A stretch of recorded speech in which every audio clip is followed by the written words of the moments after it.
Hello students, এই Moumita ma'am. আশা করি তোমরা সকলে খুব ভালো আছো। Welcome back to our channel.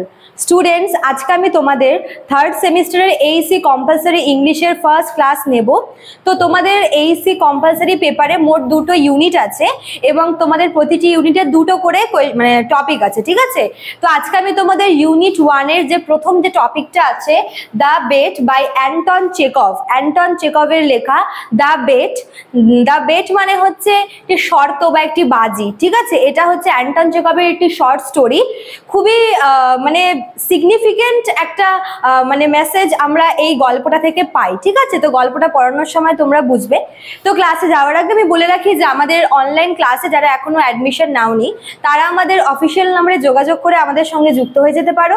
আমাদের অফিসিয়াল নাম্বার আছে দুটো, একটা হচ্ছে 6295916282 আর একটা হচ্ছে 7076398606, ঠিক আছে? দেখো, দেওয়া আছে কর্নারে নাম্বার দুটো। তোমাদের যে কোনো কোয়ারি থাকলে, তোমাদের অ্যাডমিশন সংক্রান্ত, কোর্স ফি সংক্রান্ত, তোমাদের সাবজেক্ট সংক্রান্ত যে কোনো কোয়েশ্চেন থাকলে তোমরা কিন্তু আমাদের এই নাম্বারে যোগাযোগ করে আমাদের থেকে জিজ্ঞেস করতে পারো, ঠিক আছে? অনলাইন ক্লাস আমাদের শুরু হয়ে গেছে, লাইভ ক্লাস এবং নোটসও কিন্তু প্রোভাইড করা শুরু করে দিয়েছি আমরা। তো তোমরা যারা আমাদের কাছে পড়তে চাইছো তারা কিন্তু দেরি না করে ঝটপট আমাদের অফিসিয়াল নাম্বারে যোগাযোগ করে আমাদের সঙ্গে যুক্ত হয়ে যাও, ঠিক আছে? তো দেরি না করে শুরু করে দিই আজকের ক্লাসটি। দেখো, এই যে দ্য বেট যে শর্ট স্টোরিটা আছে অ্যান্টন চেকভের লেখা, এখানে আমরা দুটো মেজর ক্যারেক্টার পাবো, ঠিক আছে? আমি লিখে দিচ্ছি। ফার্স্টেরটা হচ্ছে আ ব্যাংকার, আর একজন হচ্ছে আ লয়ার। এদের নাম কিন্তু গল্পে কোথাও দেওয়া নেই, জাস্ট এদেরকে এদের পেশা দিয়ে বলা হয়েছে যে একজন হচ্ছে ব্যাংকার, একজন হচ্ছে লয়ার, ঠিক আছে? তো গল্পটা আমি তোমাদের একটু মিডিল থেকে শুরু করব। হ্যাঁ, গল্পটা শুরু হয়েছে 15 বছর আগে, কিন্তু আমি তোমাদের মাঝখান থেকে শুরু করব। এই যে ব্যাংকার যে আছে, ইনি হচ্ছেন বেশ রিচ একজন ব্যক্তি, ঠিক আছে? এবং তিনি ঘটনাটা হচ্ছে এরকম যে 15 বছর আগে একটা শর্ত হয়েছিল, একটা হচ্ছে বাজি ধরা হয়েছিল, কার মধ্যে? এই ব্যাংকার আর হচ্ছে এই লয়ারের মধ্যে। তো 15 বছর হতে আর মাত্র একদিন বাকি।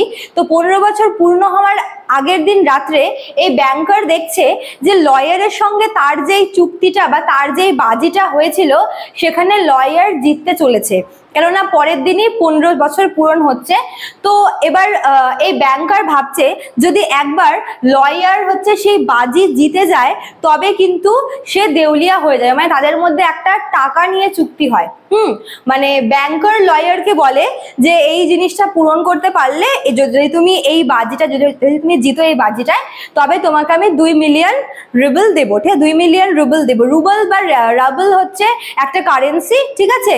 তো এই 2 মিলিয়ন রাবেল যে কারেন্সিটা আছে, এই অ্যামাউন্টটা দেওয়ার কথা হয়েছিল ব্যাংকারের লয়ারকে।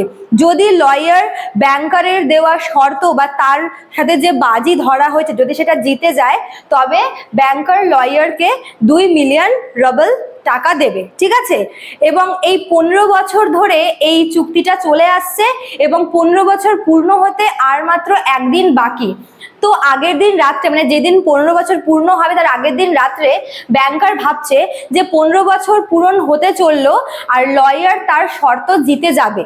এবং যদি একবার লয়ার সেই বেট বা এই বাজি যদি সে একবার জিতে যায় তবে কিন্তু ব্যাংকার দেউলিয়া হয়ে যাবে, সে গরিব হয়ে যাবে, ভিখিরি হয়ে যাবে। তো ব্যাংকার প্ল্যান করলো যে না, কিছুতেই লয়ারকে এই বেটটা জিততে যাওয়া যাবে না। তাই সে ঠিক করলো যে সে লয়ারকে মার্ডার করবে। এবং এরকম একটা মোটিভ নিয়ে সে হচ্ছে লয়ারের ঘরে গেল, ঠিক আছে?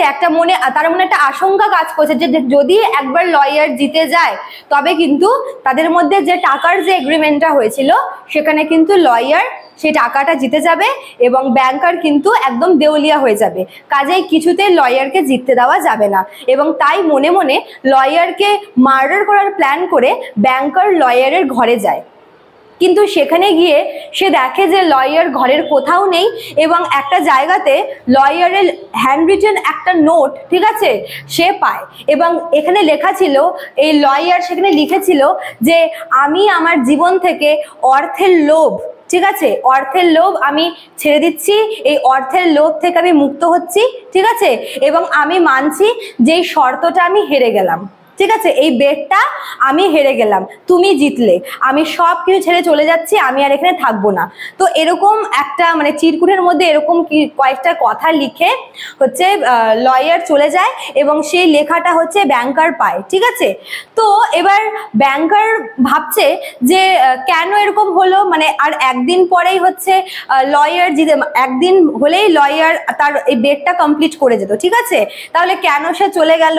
তো যখন সে চিরকুটটা পড়ে, তো চিরকুটটার মধ্যে এমন কিছু কথা ছিল যেটা বললাম, যে যেখানে বুঝতে পারা মানে যেটা পড়ে বোঝা গেছিল যে লয়ার তার জীবন মানে এই যে 15টা বছর সে এমন কিছু শিখেছে বা সে তার জীবন থেকে এমন কিছু শিক্ষা গ্রহণ করেছে যেটা মানে মানে যার দাম তার কাছে অর্থের থেকেও অনেক বেশি মূল্যবান। ঠিক আছে, মানে সে মনে করেছে যে টাকার ভ্যালু তার কাছে ওই জিনিসটা যেটা সে এই 15 ইয়ার্স ধরে শিখেছে বা যেই নলেজটা সে গ্যাদার করেছে তার কাছে ওই 2 মিলিয়ন রাবল কোনো কিছুই না, এবং তাই সে নিজের হার স্বীকার করে এবং একটা চিরকুট লিখে সেখান থেকে চলে যায়।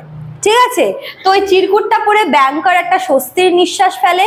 সে ভাবে যাক বাবা, আমি কোনোভাবে কি আমি মানে বেঁচে গেলাম, আমাকে আমার টাকা ওকে দিতে লাগলো না। ঠিক আছে, এবার আমরা আসি 15 বছর আগের ঘটনায়, যে কি এমন হয়েছিল বা কিসের বেট যার জন্য এই ব্যাংকার আর লয়ারের মধ্যে কিসের বেট হয়েছিল যার জন্য লয়ারকে এই 15টা বছর একদম আলাদা থাকতে হয়েছে।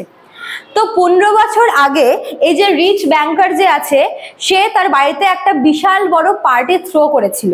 ঠিক আছে, এবং সেই পার্টি থ্রো করার কারণ হচ্ছে সেখানে একটা ডিবেট কম্পিটিশন বসাবে।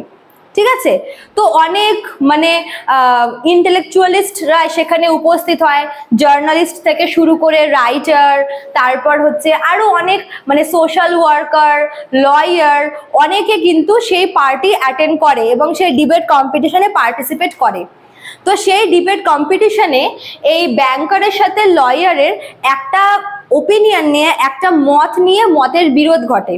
সেটা কি, এই যে ব্যাংকার মনে করে যে মানুষের জীবনে, ঠিক আছে, মানে এই যে আমরা যে মানুষরা যে জীবনটা যাপন করছি, ঠিক আছে, এই জীবন যাপন মানে ব্যাংকার মনে করে যে মানুষের জীবনটা এই যে কারাদণ্ড বা ইমপ্রিজনমেন্টের থেকে কম কিছু না।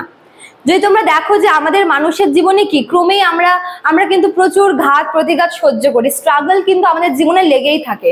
ঠিক আছে, তো এই ব্যাংকার মনে করে যে এত কষ্ট করে বেঁচে থাকার থেকে, মানে তিনি মনে করেন যে এত কষ্টের জীবন মানে রাখার থেকে মৃত্যুদণ্ড অনেক ভালো, মানে তিনি কষ্ট করে বেঁচে থাকার থেকে মানে মরাটাকে প্রায়োরিটি দিয়েছেন।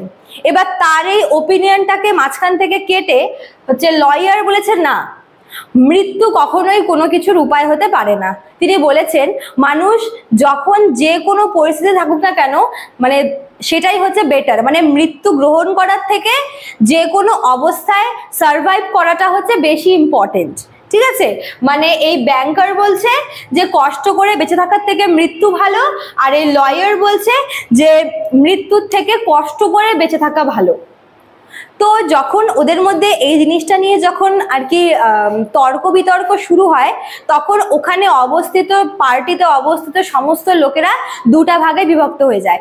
কেউ হচ্ছে এই ব্যাংকারের সাপোর্ট নিয়ে কথা বলে, কেউ হচ্ছে লয়ারের সাপোর্ট নিয়ে কথা বলে। ঠিক আছে, তখনই ওদের মধ্যে এই বেটটা হয়, এই চুক্তিটা হয়, যেখানে হচ্ছে ব্যাংকার লয়ারকে বলে যে তোমাকে আমি 15 বছর সময় দিব। ঠিক আছে, এই 15 বছর তোমাকে একটা ছোট্ট ঘরে একাকী একদম নিঃসঙ্গ থাকতে হবে, মানে তোমার জীবনে কোনো মানুষ থাকবে না, তুমি ওখানে নিঃসঙ্গভাবে কোনো মানুষের কোম্পানি ছাড়া তোমাকে সেখানে কাটাতে হবে 15টা বছর। ঠিক আছে, আর যদি তুমি সেটা করতে পারো, যদি তুমি নিঃসঙ্গ জীবন কাটাতে পারো, তবে 15 বছর পর তোমাকে আমি 2 মিলিয়ন রাবল দেব। এটা হচ্ছে ব্যাংকার লয়ারকে চ্যালেঞ্জ করে। তো লয়ারও সেই চ্যালেঞ্জটা অ্যাকসেপ্ট করে, বলছে হ্যাঁ আমি পারবো, আমার কোনো ব্যাপার না। ব্যাংকার ভীষণ কনফিডেন্ট ছিল, সে জানতো যে কোনো মানুষের পক্ষেই এতগুলো সময় একা একটা ছোট্ট ঘরে মানে কোনো মানুষের কন্ট্যাক্টে না গিয়ে এভাবে থাকাটা পসিবল না। ঠিক আছে, তবে হ্যাঁ লয়ার একটা জিনিস চেয়েছিল যে আমি আমার পছন্দ মতো জিনিস তো করতে পারবো, সে আমি কোনো মানুষের সাথে কথা বলি বা দেখা না করি কোনো ব্যাপার না, কিন্তু আমি যেগুলো আমার পছন্দ বা যে জিনিসগুলো আমি করতে পছন্দ করি আমি সেগুলো তো করতে পারবো। তো ব্যাংকার বলে হ্যাঁ পারবে, বাট তোমাকে সম্পূর্ণ একা, মানে তুমি যেটাই করবে, সে তুমি ঘুমাও বা তুমি খাও, তুমি যাই করো, তোমাকে একাকি করতে হবে, সম্পূর্ণ নিঃসঙ্গভাবে। কোনো লোকের সঙ্গে তোমার কন্ট্যাক্ট থাকবে না, দেখাশোনা আনাগোনা কিচ্ছু থাকবে না, তোমাকে একা থাকতে হবে। তো যাই হোক, ব্যাংকার আর লয়ারের মধ্যে এই চুক্তিটা হয়েছিল 15 বছর আগে। এবং এই যে 15 বছর ধরে আমি তোমাদের বলতে চাই, আমি তোমাদের একটু লয়ার এই 15টা বছর কিভাবে কাটিয়েছিল বলতে চাই। এই 15টা বছর ধরে লয়ার প্রথমত হচ্ছে সে তার যে ব্যাড হ্যাবিট গুলো, মনে করো যে স্মোকিং, ড্রিঙ্কিং, হ্যাঁ, এগুলো সে হচ্ছে প্রথম দিকে প্রচন্ড পরিমাণে এগুলো নিত, হ্যাঁ, অ্যালকোহল নিত, নিকোটিন। কিন্তু আস্তে আস্তে কি হলো, যতই সময় আগাতে থাকলো সে এইসবের নেশা ছেড়ে দেয় এবং আস্তে আস্তে সে একটু মানে বই পড়া, তারপর যে বিভিন্ন ল্যাঙ্গুয়েজ, বিভিন্ন দেশের ভাষা শেখা, গান শোনা, ঠিক আছে, পিয়ানো বাজানো, এই সমস্ত কিছু সে আস্তে আস্তে শিখে। ঠিক আছে, মানে সে আস্তে আস্তে এই জিনিসগুলোর প্রতি অ্যাডিক্ট হয়ে পড়ে। আস্তে আস্তে সে স্মোকিং, ড্রিঙ্কিং এই সব কিছুকে ছেড়ে, এই বাজে হ্যাবিটগুলোকে ছেড়ে সে ভালো হ্যাবিট মানে গান শোনা, বই পড়া, বিভিন্ন দেশের ভাষা জানা, শেখা, পিয়ানো বাজানো, আরও সমস্ত ইনস্ট্রুমেন্ট প্লে করা, এই সমস্ত কিছু কিন্তু সে আস্তে আস্তে শেখে। এবং এগুলি নিয়ে কিন্তু তার দিব্যি সময় কেটে যায়, মানে কারোর সাথে কথা না বলে, কারোর সঙ্গে দেখা না করেও এই সমস্ত জিনিসগুলো করেই তার কিন্তু দিব্যি দিনগুলো কেটে যাচ্ছিল। এবং আস্তে আস্তে সে বুঝতে পারলো যে এই যে মানুষ যে এই টাকা পয়সার পেছনে ছোটে, ঠিক আছে, অর্থের পেছনে ছোটে, এই অর্থ উপার্জন করা বা অর্থ ভোগ করা মানুষের জীবনের প্রধান লক্ষ্য হওয়া উচিত নয়। এবং আমরা এটা দেখি যে অর্থ উপার্জন করতে গিয়ে বা অর্থকে ভোগ করতে গিয়ে কিন্তু মানুষ নিজের জীবনটাকেই উপভোগ করতে ভুলে গেছে।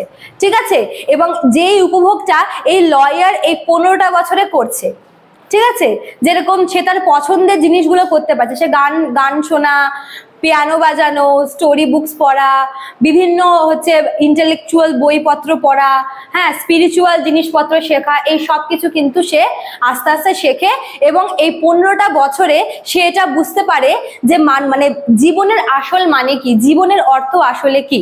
ঠিক আছে, তারপর যখন 15 বছর পূর্ণ হওয়ার আগে সে আগের দিন রাতেই ওই একটা চিঠি লিখে, ব্যাংকারের উদ্দেশ্যে একটা চিঠি লিখে সে জানায় যে এই 15টা বছরে সে তার জীবনের আসল মানে বুঝতে পেরে গেছে, হ্যাঁ, এবং তার কাছে এই যে 2 মিলিয়ন রাবল এর কোনো ভ্যালু নেই। সে যা এই 15 ইয়ার্স ধরে শিখেছে তার ভ্যালু এই 2 মিলিয়ন রাবলের কাছে কিছুই না। এবং সেই চিঠি লিখে সে সেখান থেকে চলে গেছে। তো স্টুডেন্টস, এটাই ছিল তোমাদের দ্য বেট গল্পটা। দেখো, গল্পটা পড়ে আমরা একটা জিনিস বুঝতে পারলাম যে এই ব্যাংকার হয়তো সে তার বেটটা জিতে যায় ঠিকই, কিন্তু কোনো না কোনোভাবে সে লয়ারের যে মানবিকতা তার কাছে হেরে যায়। ঠিক আছে, এই ব্যাংকার সে টাকার পেছনে ছুটেছে এবং ইভেন সে টাকার জন্য লয়ারকে মানে মারারও প্ল্যান করেছিল। বাট লয়ার এই 15টা বছর ধরে সে নিজে ওই একাকিত্ব জীবনে সে বুঝতে পেরেছে যে জীবনের আসল মানে কি। জীবন মানে শুধু টাকার পেছনে ছুটা না, জীবন মানে নিজের জীবনটাকে উপভোগ করা। ঠিক আছে, তো এটাই ছিল তোমাদের the bet short story Anton চেকআপের। খুব সুন্দর এবং খুব ভালো একটা সিগনিফিকেন্ট একটা মেসেজ আমরা পাই এই গল্পটা থেকে। তো স্টুডেন্টস, আশা করি তোমরা বুঝতে পেরেছো। গল্পটা ভালো লাগলে অবশ্যই লাইক, কমেন্ট করবে, শেয়ার করবে। দেখা হচ্ছে নেক্সট ক্লাসে। Thank you.